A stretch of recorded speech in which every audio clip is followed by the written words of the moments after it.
Welcome to the InCites podcast by UNSW Law Society.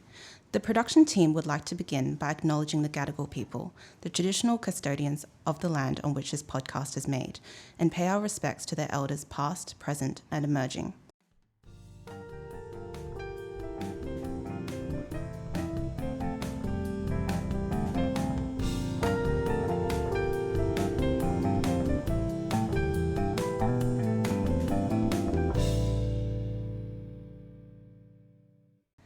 This episode is sponsored by Criminal Defence Lawyers Australia, an award-winning law firm of leading traffic and criminal defence lawyers who appear in the local, district and Supreme Courts of New South Wales.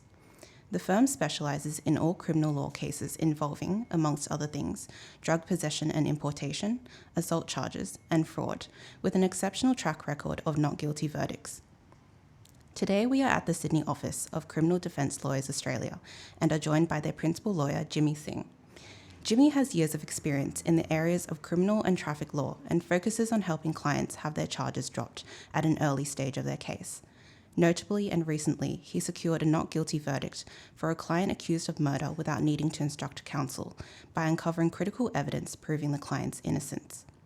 We are also joined by Professor Steele from the Faculty of Law and Justice at UNSW, who also holds the senior academic position of Director, Teaching Strategy, providing strategic advice to the Deputy Vice-Chancellor Academic. He is a member of the Australian Law School Standards Committee, amongst many other roles in legal education associations and committees. He has also been a consultant to the New South Wales Attorney General's Department and made submissions to law reform agencies.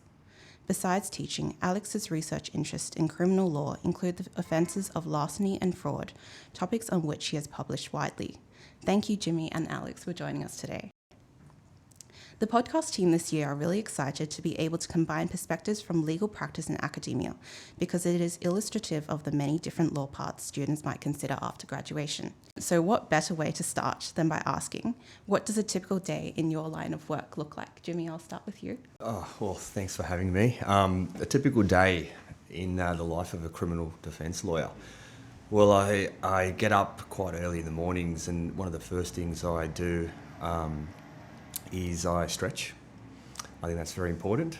As you get older, you find that you have more back problems. But at about 5 o'clock in the mornings, I'll get up. I'll do some stretching. I'll go to the gym. I'll spend about 45 minutes just to ground myself. Have some breakfast. Look on my. That's when I start looking on my computer and my iPhone, and then I look at what the day is ahead of me. So I'll look at all that, sort out which matters are in what courts, and I'll just organise myself for the day. And then from there we'll just have meetings and court appearances and everything in between. By the end of the day, it's about 5:30. I'll then reflect on the day and start planning for the next day in a very brief summary of what it is. Yeah, that sounds great. So you have a routine to sort of bookend your day, but anything in between is really dependent on the cases that you have on that day. It is. So we have cases ranging from one court matter to 20 court matters in one day at different courts, and some overlapping in the same courts. So we assign matters of which lawyers are going to be appearing for what matters the day before. And you're probably imagining how can 5 or 6 lawyers in one day attend 20 court matters in a day? Well, thanks to technology, we now can. AVL appearances, email appearances. If there's one positive thing that has come out of COVID, and I like to look at positive things instead of focusing on negative things, because there's lots of negative things we can focus on because of COVID. It's that time, a lot of time has been saved, and that allows clients' time to be put to better use in us being able to spend more time on their cases and quality time instead of staggering how much time we spend on a case, 1 hour in a day and then another hour the next day or 3 hours another day. So there's a lot of positive things that's come out of that in terms of technology. Yeah, and Alex, as a lecturer of the law faculty, what does a typical day look like for you? Yeah, so I've got probably two quite distinct typical days. So if it's a teaching day, then there's staying up late the night before, reading all the cases, getting my head around it, getting distracted by all the really interesting trivia around it, so I've got something fun to say in class, which does sort of affect time management when you're teaching. But I'm just trying to sort of get my head into it all and be prepared, and then teaching. And I think if you're teaching, 2 hours of teaching it's like a performance, and so you're absolutely shattered afterwards. So if you're doing 2 hours or 4 hours of teaching, then you try to find something fairly mindless, administrative to do after that to get back into things. But in my director role, particularly with COVID, I'll now get up in the morning, I'll walk the dog, and I'll sit in front of the computer, and I'll have Teams meetings that just go from back to back to back all day, and it is just endless meetings, which takes a bit of getting used to. But the really interesting thing about that is, like Jimmy's saying, it's so much more efficient now, not having to move from place to place. The downside of that is that you miss out on the little fun meetings, sort of chance encounters in between when you actually find out what's going on. So everything is much more formal and work oriented. So there's pluses and minuses to the much greater use of technology. Yes, definitely. I think everyone would have found that once we moved things online, especially classes, some people roll out of bed still in their pajamas and they log on to their 9 a.m s. But it definitely makes it more flexible for everyone as well. And so what is an aspect of your role that you find most rewarding or challenging, or both? Rewarding and challenging. There's lots of things. I mean, helping people. The extent of how much I can see that we are helping people, I never would have been able to understand prior to practicing as a lawyer.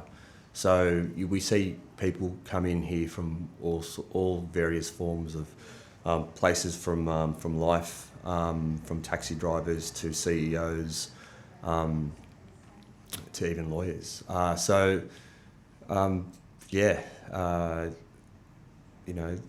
Sorry, what was the question again? The most rewarding or challenging? The rewarding and challenging part of that. Yeah, so we see them come in, some are guilty, some are not. Particularly the ones that are guilty, they put their hands up and, they want to have their matter dealt with and move on in life. And what I find is what's very common in people that do commit offences is, generally speaking, there's usually an underlying mental health issue.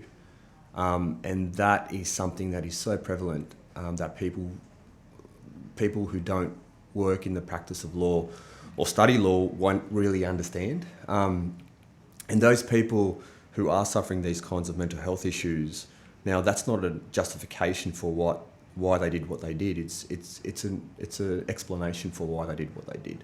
And that's really important, to be able to find an explanation so that you can then find out what the contributing factors are to the offending behaviour. So then once you find out what the contributing factors are to the offending behaviour, you're able to then try to work out a solution to reduce the prospects of that person reoffending. And that is one of the main purposes of punishment that a judge or magistrate looks at. And when you're able to do that and address those contributing factors to the offending behaviour, that reduces then the chances of reoffending, which reduces the sentence for the purposes of prospects of rehabilitation, for the benefit not just the individual but for the community as a whole. And I think that's quite rewarding when you see that actually. So that's why we have alternative forms of punishment or so on. So we don't go to imprisonment straight away because we believe on the rehabilitation prospects of a particular individual. Yeah, and that's one of the main purposes of punishment. That's what they actually ended up changing the Sentencing Act, the Crime Sentencing Act, to focus a lot more on rehabilitation. So there's two forms of imprisonment. One is full-time jail and the other one is an alternative to full-time jail, but it is a jail sentence called an Intensive Corrections Order, ICO. And one of the main focuses and main purposes of that ICO penalty is rehabilitation. Yeah. And so, Alex, what would be a challenging or rewarding part of your role? Oh, look, I mean, I think, I've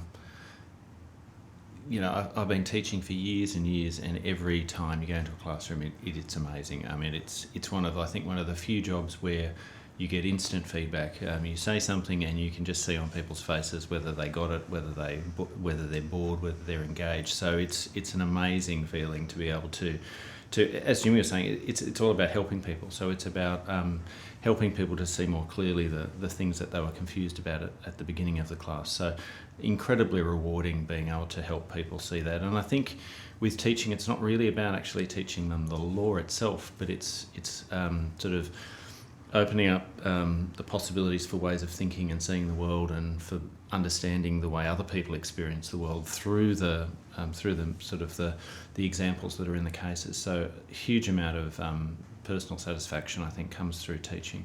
And in the director role, it's that, but at a much sort of higher sort of level, in that you are helping other people to sort of improve the way in which the university helps students learn. And I think one of the most amazing things is just to see year after year how engaged and bright and frankly scarily clever all of the students are, and the huge passion that the staff have across the university for sort of helping everybody to achieve their best. Yeah, and teaching strategy is very important, especially when it comes to law, where you have to discuss the concepts and how the concepts are applied in a practical context. And so that's the main things, I think, that drew me to UNSW Law, because of the unique teaching style that we have. So that has really helped a lot of students, I think. And Alex, you teach criminal law courses with a focus on understanding various criminal offences in the Crimes Act, and also the elements that make up each offence. In terms of the weight that is given to the study of certain offences over others, how does the content reflect the occurrence or prevalence of such offences in reality? It's a really good question, and the answer is it doesn't. So if you think about the traditional approach to teaching criminal law, the focus has always been on the elements of murder. That's always been the starting point, and then you go on to the other offences if you've got time. So murder and defences are effectively some of the rarest. They're the most serious, but they're some of the most the rarest offences in particularly in the local courts. So what a criminal law course is often really trying to do is it's looking at the most serious offences for which there's the most case law, because you can then use the way in which the judges think through the meaning of the offences to get an understanding of how to approach interpretation of offences yourself. But I think Jimmy's going to tell us in a moment that when you get into practice, most of the offences you're dealing with don't have cases, so you've sort of got to make it up for yourself. So getting the balance right between those really sort of significant, intellectually important and complex offences, and the ones that are really sort of bread and butter in courts is a ongoing, I think, issue. And the best example of that is probably drug offences. So we're lucky in that we've got enough space to be able to teach a class or two on drug offences, but we only really scratch the surface. But in the last couple of decades, drug offences has become one of the most significant and complex areas of law at both New South Wales and Commonwealth level, but yet law schools really don't have the time to grapple with that. So criminal law in law schools is really giving you the basic understanding of what the core concepts are, but it's really in electives or when you get into practice that you have to sort of expand and understand that in practice. Yeah, and I think that's also reflected in Crim 1, so the law course that we have in the first criminal law course that UNSW students have, where we first start with looking at the concept of triviality and of the local courts. I think before that, a lot of students don't realise how significant the caseload is in local courts in comparison to higher courts, which is where most of the caseload that we look at comes from. So I think that's the distinction there between what is actually taught in class and also what actually happens in real life. And so, Jimmy, on that point, New South Wales law schools don't often have specific courses on traffic offences or drug law, yet those are the main areas of your practice. So from the perspective of a practicing lawyer, do you think students should be given a broad overview of criminal law, or would it be better to focus on more specific core concepts? And should there be a change in the focus of the law school curriculum, perhaps? It's a good question. I think the best approach would be more of a general overlook approach first, because if you don't get the fundamentals right, it's hard to understand very specific aspects of criminal law. And when you look even at specific aspects of criminal law, it all goes back to the foundation, the fundamentals. So there's the mens res, there's the actus reus, there's the potential defences, including mental health defences and stuff like that. So I think being able to have a good solid understanding of those fundamentals is the first starting point. Once you understand that, then you could start delving into more specific aspects. And I think law schools have more specific subjects, like there's criminal. I'm not sure if UNSW have this, but there's criminal. Is there criminal law as a subject specifically as well? Yeah, there's that. I don't know if there's drug law, but I don't. Is there? I mean, that's probably a good thing, because it's an increasing, as Alex said, it's an increasing area, and it's becoming more and more complex, just as much as fraud and larceny is. So I think being able to have the fundamentals right first, it should be a prerequisite before you can actually go into and delve into the more specific aspects of it. Right. And how would you say your current practice has changed your understanding of criminal law since you started practice? My understanding of it since I've started practice, I've learnt a lot. Look, you're always going to learn how to apply the law to the facts.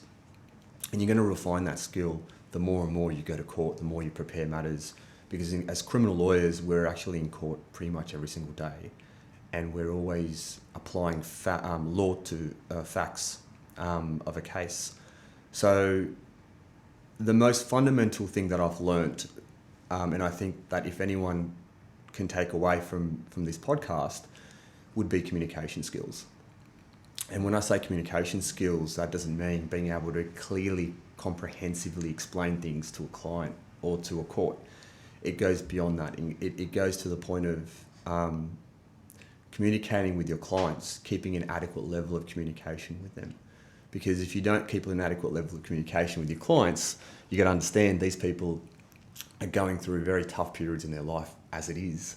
By having minimal contact, they have no idea what their lawyer's doing. They have no idea what's happening with their case. So it's really, really, really important to keep an adequate level of communication. Let them know that, hey mate, I've been working on your matter since this morning. Things are going along. It's okay. We're doing our very best. Okay. Do you have any questions? That would make that client's week, if not day. And it also causes less reason for a client to be agitated and annoyed, and so one of the most important things is communication. So communication with clients, communication with your colleagues as well. So if there's a legal issue that you're having some issues with after doing your research and you just want to get a second opinion, which is quite important, speak to your colleagues.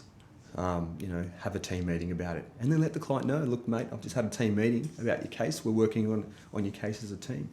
So that really, communication is the most fundamental, most important thing, which I don't think universities really focus on as part of a law degree. Yeah. So that's definitely something that you pick up through a lot of practice and understanding what your clients really want from a lawyer. And I think that is one of the most important things that I look at as well in a candidate. It's a fundamental thing, just not in law, but in life. Communication skills is so important. Definitely. And what recommendations would you give to a law student trying to find out what they're passionate about? How to find what your passion is. My wife says to me, I'm so lucky that I found something that I'm so passionate in. Because she's in IT, so what she does, she's like, look, I'm happy doing it, but I'm not as passionate as you are. And I never realised that until probably later on in my career. until someone pointed it out to me. So how to find your passion, that's a tough one. I think you just got to dig deep, and it doesn't mean that you have to be in your university days to figure out what your passion is. You could figure out what your passion is when you're 50. It really doesn't matter. I think that's more of a subjective thing. It depends on what you're really interested in doing, what really makes you happy in life. So I really like doing criminal law. I love it. I love the diverse nature of it. I love being able to help people and make a difference in the community at the same time. And it's challenging. It's never boring. So I really love that aspect to it. So that's how, I don't know how I guess what sparked my interest in criminal law would have probably been at university when I studied criminal evidence and procedure. I loved the nitty-gritty of the Evidence Act and arguing and all that kind of stuff, where you can actually make a difference, and you could have an intelligent argument, with a judge or a magistrate, or even with colleagues.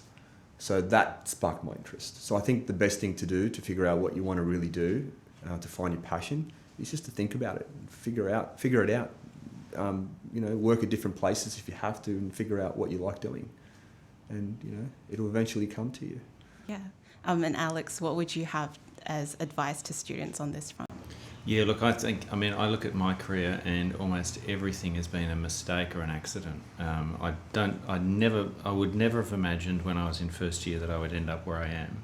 And I think it's just opportunities come along and you just take them. And it's also really helpful if you've got people around you saying, no, actually you should go for that job.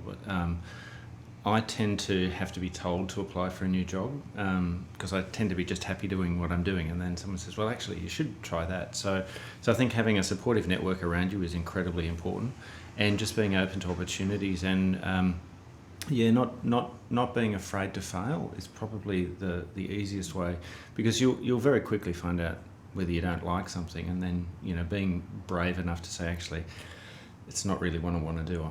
I'll try something else. It just sort of.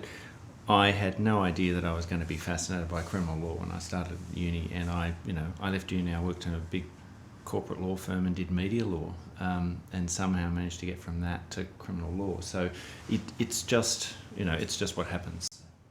Could you explain a bit more about how you went from corporate law into criminal law? The simple answer is I was sitting around on a Saturday morning looking at you guys may not know about these things, but there used to be newspapers and they had classified ads in them. And we were sitting looking at the classified ads for a flatmate who was working in a big corporate law firm doing lots of discovery work for tobacco companies and hating it. So I was looking for jobs for her, and I found a job as an associate lecturer and said, you should go for that. That'll get you out. And she said, no, you should. And I went, no. And I threw the ad away, and then I went hunting for it and applied the last day and got the job. So that's sort of, but that was teaching business law and commerce. And then the next sort of issue was, well, if I wanted to not just teach the first year course, I would have to develop my own elective. So we went out to the accounting firms and said, what would you like us to teach? And they said, well, actually, the one thing no one ever teaches is fraud. Could you put an elective together for fraud? And so I came into criminal law completely backwards. I came from an accounting fraud perspective into criminal law, and then discovered that, that was my happy place. That's where I should have been years ago, and moved from business law to the law school, built a sort of a research career around criminal law, and then discovered actually the teaching was just as exciting as the criminal law, and now I'm focusing more on the teaching side of it than the research. So it just moves. Your career just changes every couple of years, and sometimes the job doesn't change, but what you're actually doing in it can change a lot. Yeah, that's really interesting. But I think it also shows that different areas of law are so interconnected that you can just sort of flow into another one and it becomes very natural. So yeah, that's quite interesting how you moved from corporate law into criminal law. Can I just add what Alex said about not being afraid to fail? I think that's a very, very important thing to keep in mind, is you're going to have to fail to be able to succeed. and, you know, don't be deterred from failing. You know, even if it's from applying to positions and trying to get a job, you're gonna be rejected many times, and you might be one of the very few lucky people that get it straight away. That's great, but just assume you will be rejected. But it's perseverance, keep going, and keep that positive attitude. That's where doors open, and I just want to emphasise that, because I think that's so important, and that's got me to where I am. So I can't get to where I am unless I've failed numerous times and learned from each time, and that's how you learn. Yeah, that's also really important, because I think since all law students are so high achieving, and they've probably been high achievers their whole life, it's quite difficult to accept failure sometimes. Yeah. So that's something, that's an important lesson to learn. Alex, the law is such a broad discipline. So how did you decide which areas, apart from fraud, of criminal law to focus your research on? Well, I mean, as an academic, you have this enormous luxury that almost no other job has, where you sort of get to pick what's interesting.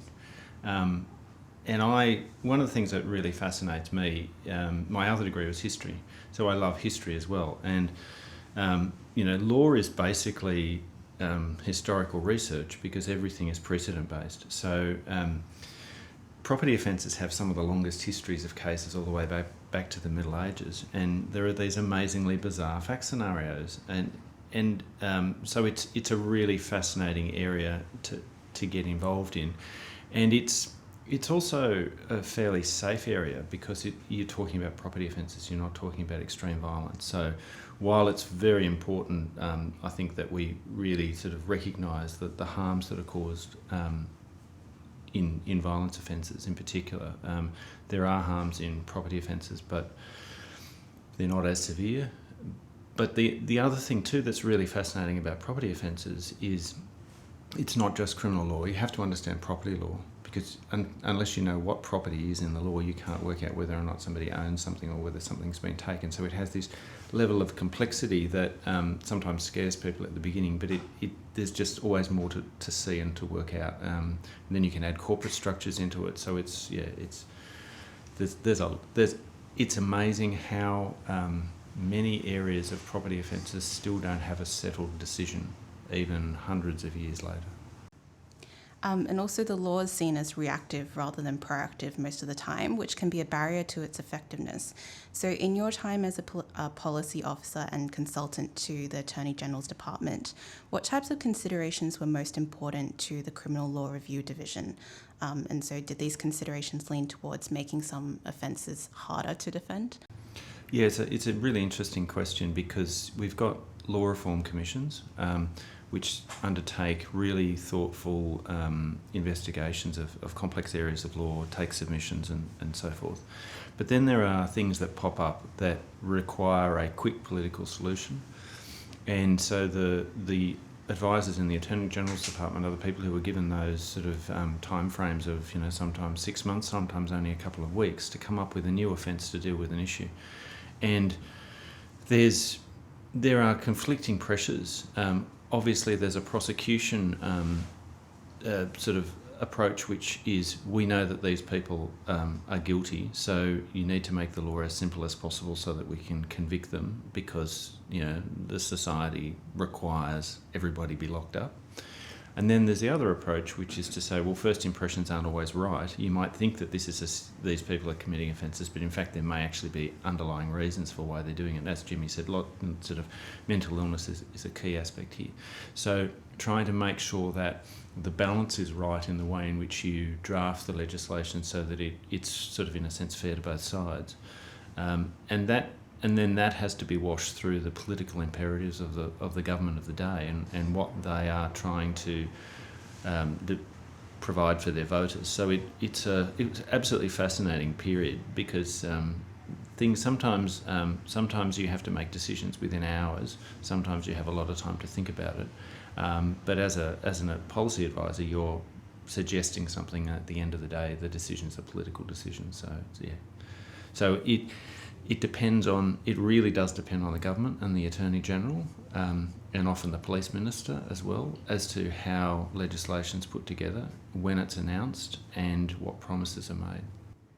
And Jimmy, has there been any particular reform that has stuck out to you as being a little bit difficult at first to tackle? Difficult. Oh, there has been so many. I just can't think of any particular one on top of my head right now. I mean, there's dolly impacts at the moment. That's an issue. There's this issue about being able to use a complainant's in sexual matters, a complainant's past history of alleged false sexual accusations to either the same accused person or in regards to a different accused person. At the moment, under the Criminal Procedure Act, a complainant, even though a complainant has made false sexual assault claims, whether it's the same accused person or a different accused person, because it's considered a historical sexual history of that complainant, it's precluded in evidence, which otherwise, in my view, it should be taken into account relevant to the complainant's credibility. And this can make a big difference between an accused person who is presumed innocent being found guilty or actually found not guilty and being locked up if found guilty for a long time. So these are challenges that need to be addressed. Yeah, so as a follow-up question to that, do you think there's anything in the Evidence Act, especially the more contentious parts, for example, hearsay evidence, credibility evidence, that you think should have a bit more reform?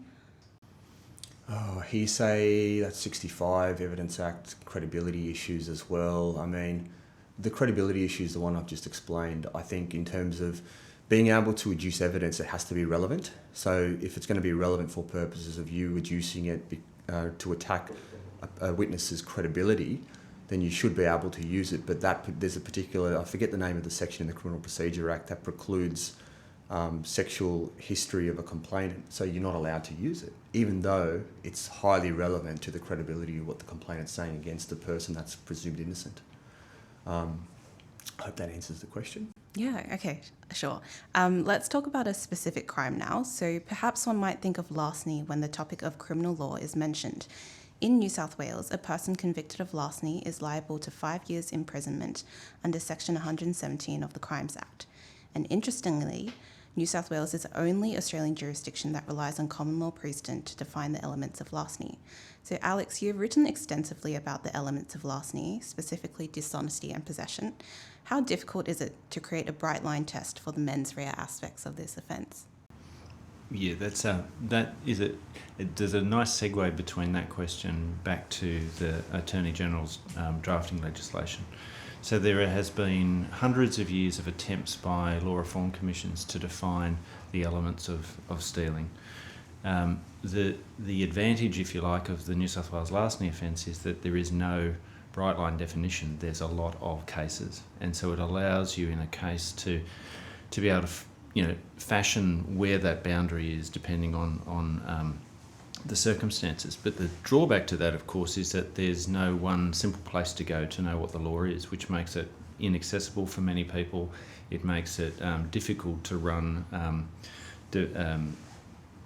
defences, really, if the magistrate isn't following you through the sort of very complicated history of precedent cases. So it probably needs reform. The fact that the rest of the common law world has actually codified stealing offences and New South Wales hasn't is probably an indication of that.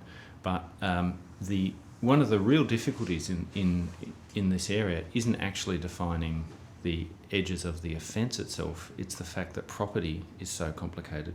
So who owns what is and what isn't property is actually what leads to the complexity of the offence, not the offence itself. So it's a bit of an intractable problem, I think. But having said that, I think in 99% of the cases, it's pretty obvious. Somebody took something and it wasn't theirs, so you're straight into excuses and mitigations. So perhaps that's why it hasn't been codified yet, because the current law has worked to a great extent so far. Yeah, look, and I think too, the other thing, particularly at sort of local court level, New South Wales still has prosecutions run by police.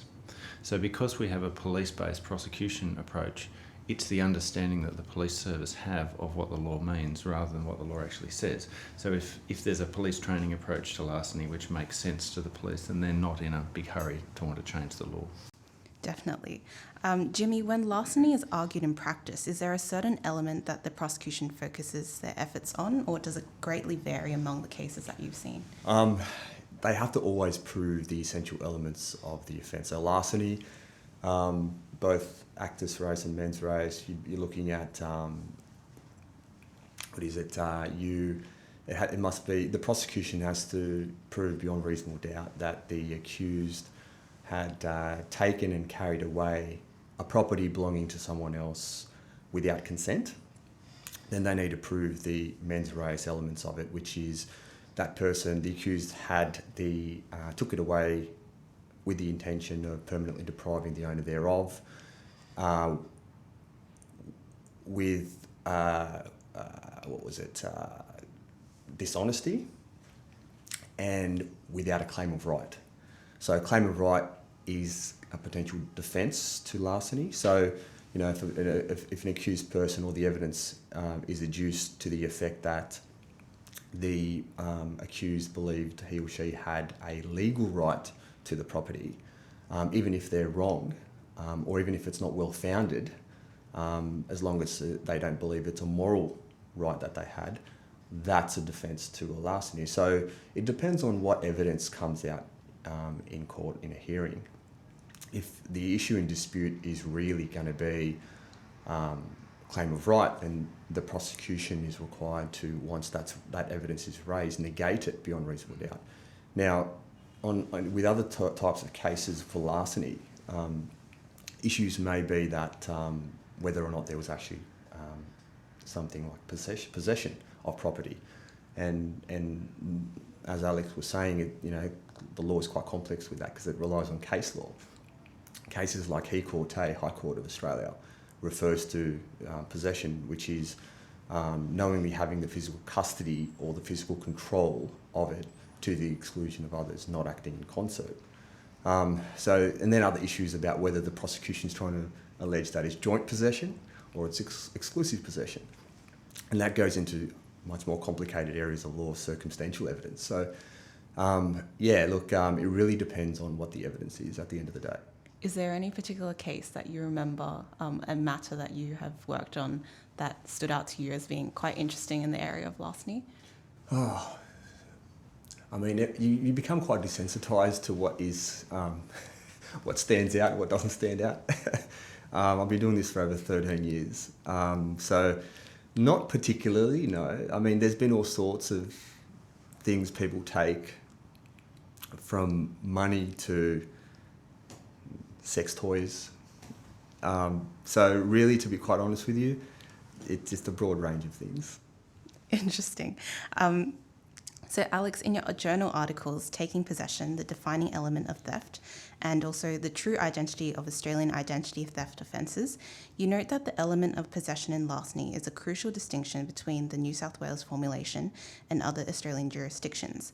So based on your research in this area, what consequences do you think this would have on the operation of the offence to developing areas of the law, such as intangible property, for example, NFTs, which are gaining in popularity recently?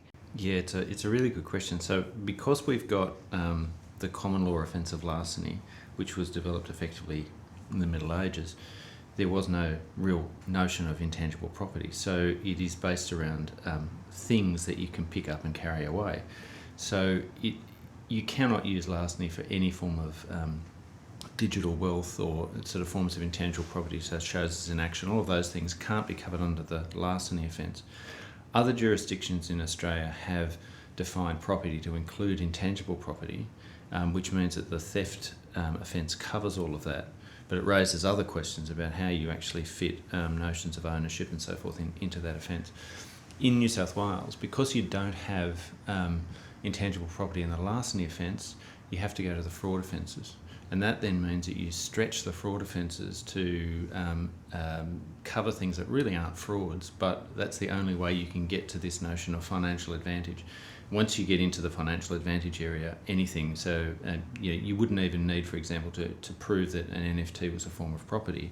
All you would have to show is that somebody is somehow financially better off as a result of doing something with that NFT that the other person didn't didn't want them to do. So you have to show that they don't have a right to do it, but you've got a lot more flexibility with notions of financial advantage than you do with notions of property and larceny. Is financial advantage an objective test, or is that, so for example, someone takes an NFT but they don't have the purpose of taking it was not to gain an advantage, they just wanted to deprive someone else of that. Would that fall under a fraud offence as well? So the fraud offence cuts both ways. So there's a version of the fraud offence is where you take it with intent to gain financial advantage, and the other version is where you take it with intent to cause financial loss. So it covers both. And the intent thing is actually a really good point you make, because the person at the end of the day shouldn't ever end up with a financial advantage because the court will order them to give it back. So what we're always looking at in these property offences is what was the person intending to do at the time they did the act, because they always mean to get away with it, and the fact that they're in court means they haven't got away with it, so they're not going to keep the property and they're not going to get the financial advantage. So we're punishing them for what they were hoping to do. Yeah. And Jimmy, while we're on the topic of developing areas of criminal law, how has your practice in criminal defence changed due to technology? I think I've touched on this a little earlier. It's changed a lot, and I think Alex has also mentioned the same. I mean, we're spending a lot less time travelling, which allows us to spend more time on cases, preparation, spend more time on communicating with our clients. So it's changed significantly a lot, because we have matters ranging from 1 court matter to 20 court matters in one day. They're one of the main ways we're able to keep up with that kind of fast-paced environment is to be able to appear in court via AVL and email appearances as well, which the courts are allowing, and that's all the reason because of COVID. So it's reduced a significant amount of travel times, allows us to appear in court in multiple different courts from the one area in a day, and reduces clients' cost, which is great. But would you say there's anything in the current state of things that you think is not as ideal as before we used technology this much? What do you mean? So there's a lot of AVL happening. Before that, they probably would only use it if it was like a really necessary thing to do. So do you think that there are disadvantages to using technology to this extent? Oh, there are. I mean, some trials have been attempted to be conducted via AVL, and you get a lot of technical issues. And I think the court's technology are not up to speed with it, to be quite frank with you.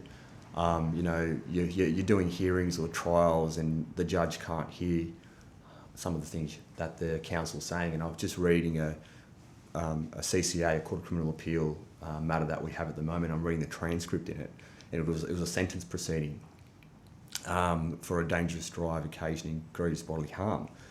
And when I'm reading the transcript, which took a while to get because of the COVID and the backlog and the delays, but once I got it and I'm reading it, the first 2 or 3 pages is all about the technical difficulties the judge is having in being able to listen and hear clearly what counsel for the defence is saying. What a waste of time.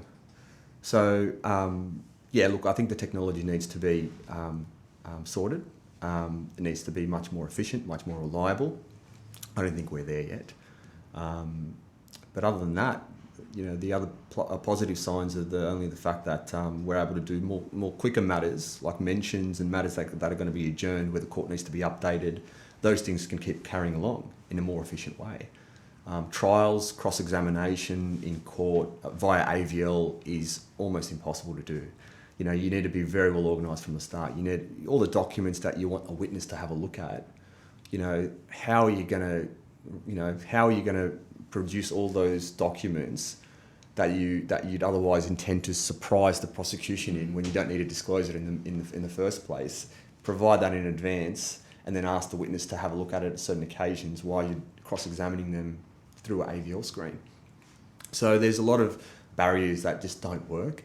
That's the other second aspect to it. I think the third most fundamental aspect to it is the human aspect to it, being personable.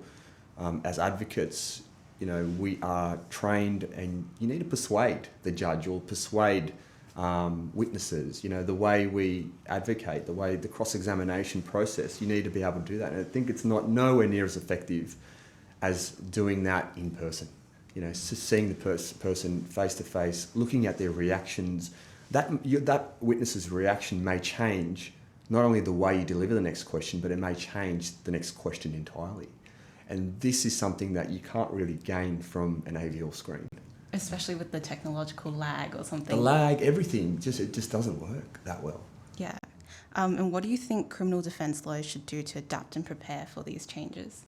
Criminal defence lawyers, I think the courts need to adapt to the technology. Criminal defence lawyers, I think we're ready, we're doing it. We're doing it as much as we can. I mean, we have, even here in this meeting room, we've got a TV inbuilt with HDMI cable that pops up from the middle of the conference room, connect it straight into a computer, and you're able to do AVL appearances in court.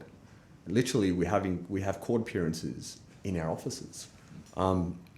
So I think criminal defence lawyers, I think all lawyers, not just criminal defence lawyers, are well equipped to be able to deal with it. It's just a matter of whether, on the other end, it's efficient enough without interruption. But I think AVL appearances and all that kind of stuff is only great and efficient to reduce costs from not only clients but costs for the courts and everyone, is if it's for small matters like mentions that's going to be adjourned. For hearings and sentences and things like that, I think it's important to be there physically. Yeah. And Alex, do you think the law school curriculum might prepare students for practice or research or other legal-related avenues, given our rapidly changing times? I think it's a really tricky thing to answer because the technology changes all the time, and so the software solutions, if you like, change all the time. So it's not particularly helpful to build a curriculum around teaching people to do things by a particular sort of software method. But on the other hand, it's really important for people to be able to cope with the change and to get. So I think the most important thing a curriculum has to do is to make sure that it's open enough to what's happening, so that everybody who goes through that curriculum learns to be able to adapt to things. So I think, much as COVID's been horrible for people, we've now got a generation of students who are absolutely adept at flicking on a computer screen in their bedroom and pretending to be awake and professional. So we've got a generation of people who are just now sort of native in that sort of online environment, and that's going to be hugely beneficial to the legal profession, who have really, frankly, struggled. Some of the, as Jimmy was saying, the courts have struggled to adapt that quickly, but the students graduating will be fine. So I think much as these sort of things sort of are destabilising, it's the skills that you learnt through them that are the key things, I think. Yeah, and finally, a question for you both. What do you think is one key thing that students should remember as they navigate law school? Do you want to take this one first? All right, I'll go first. I think, so the best thing my advice would be try to look at what you remember from the exams you did in first year. And the answer is probably not much. But what you learnt that you will never forget is how to think, how to write, how to read, how to engage with people, as Jimmy was saying, how to communicate. They're the skills that you're learning. And as you go through each subject, even though the subject doesn't seem to be a subject you're ever going to use in practice, or you may, in fact, never become a lawyer, it's all sort of grist to the mill. It all actually helps you to build that bigger picture of how it all fits together. So it's building frameworks in the knowledge, and it's building the skills to navigate through them, and then to be ready for anything, really. So it's in lots of ways, they talk about sometimes the half-life of knowledge, that knowledge fades quickly after you've done tests and exams. But what doesn't fade is the skills that you develop through it. So to me, law schools, and it's not just about what happens in the classroom, it's the whole, it's getting involved in the law society, getting involved in all the other curricular activities, learning to get to know people you've never known before, different life situations. It is the best. It is the only time in your life where you have that safety and that ability to really reinvent yourself if you want, to experiment, there's safety nets all around you. So it's I would just say grab it with both hands and try to spend a bit more time on uni and less doing paralegal work. because if you spend the 5 or 6 years working flat out in a law firm, they won't thank you at the end. But if you've spent the 5 or 6 years actually learning to be a good lawyer, they'll employ you. Yeah, that's really impactful. Thank you. Jimmy? So I'll keep it really simple as possible. There's 3 main things that I'd say to keep in mind. The first is communication skills, and I'm not going to go into that any much more than what Alex already has. The second thing is be honest, and that includes be honest in terms of your ethics as well. So when you become a lawyer, you need to make sure that you don't cross the line, for your client or colleagues or anyone, all right? Because you don't want to burn bridges. Being honest, they say honesty is the best policy. It absolutely is. In the long run, you will be rewarded for it from the universe one way or another. So those 2 things are one of the most important things. The third, just as important in my view, is the sustainability of being a lawyer. It's a very high pressure job. There's a lot of demand in it. There's a high prevalence of mental health issues in the legal profession. That's a big issue. And a lot of young lawyers that come through the funnel, they often do get quite burnt out. They work like crazy hours, and they're not going to be appreciated really for it. So if you're going to do that, all right, you need to be sustainable. So the best thing to do is look after yourself, look after your body, look after your mind. One way, I learnt this later on in my career. One of the best things I do, and for everyone it'll be different, I exercise 4 days a week. I mentioned at the start, I get up in the morning, I do my stretches, I go to the gym. For someone else, it might be meditation. It might be some other kind of activity, soccer, cricket, basketball, whatever it is. Just do something. That'll allow you to sustain what you do, because you will otherwise get burnt out, and it will have other issues. And being able to be at your best, in the profession that you choose to be, you will not be able to function at your best if you don't also look after yourself to be sustainable in your career. So that's probably the 3 most important things that I would be able to give advice on to take away. Yeah, thank you, Jimmy. So that's all we have time for today, but I've really enjoyed speaking with you both, Jimmy and Alex. Thank you for guesting on InCites and sharing your expertise on criminal law in practice and in academia. Thank you for listening to InCites by UNSW Law Society. If you enjoyed this episode, please subscribe to our podcast so that you don't miss out on any future episodes.